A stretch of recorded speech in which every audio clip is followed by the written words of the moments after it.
ಈಗ ಹೈಕಮಾಂಡ್ನವರು ನನಗೆ ರಾಜ್ಯಸಭಾಕ್ಕೆ ಹೋಗಿ ಅಂತ ಹೇಳಿದ್ರು.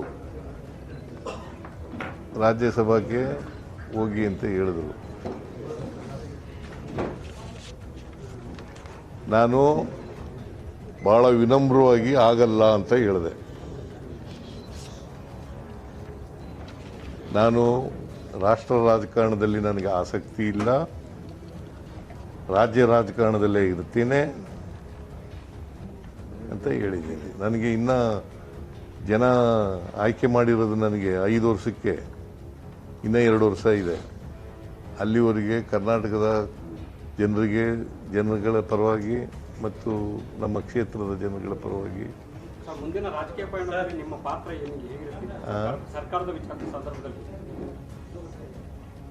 ನಾನು ಈಗಾಗಲೇ ಹೇಳಿದ್ದೀನಿ,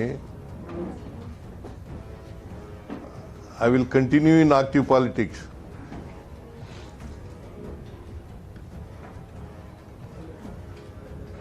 ನಾನು ಕೋಮು ಶಕ್ತಿಗಳ ವಿರುದ್ಧ ಹೋರಾಟ ಮಾಡ್ತೀನಿ ಅಂತ ಹೇಳಿದ್ದೀನಿ. ರಾಜಕೀಯ ಪಾತ್ರ ಅಂದ್ರೆ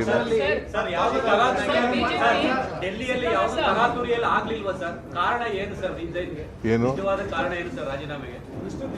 ನಾನು ಮೊದಲಿಂದ ಹೇಳ್ತಾ ಇದ್ನಲ್ಲ, ಹೈಕಮಾಂಡ್ನವರು ಯಾವಾಗ ಹೇಳ್ತಾರೆ ಆವಾಗ ಕೊಡ್ತೀನಿ ಅಂತ ಹೇಳಿದ್ದೆ. ಒತ್ತಡ ಏನಾಗ್ತದೆ? ನಾನೇ ಸ್ವಯಂ ಪ್ರೇರಿತನಾಗಿ ಅವ್ರು ಹೇಳಿದ ತಕ್ಷಣ ಕೊಟ್ಟಿದ್ದೇನೆ.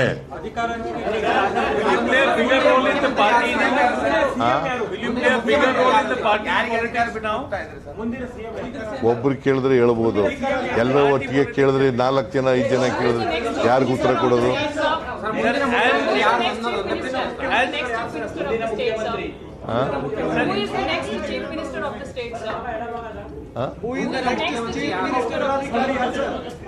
Whatever legislative party takes a decision, High Command takes a decision, he will be the Chief Minister. As a Chief Minister,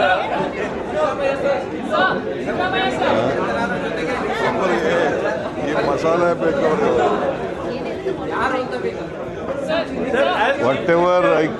whatever legislative party takes a decision, Congress legislative party takes a decision, and High Command takes a decision, he will be the Chief Minister of the state. Sir, as CM, you will get time for party politics.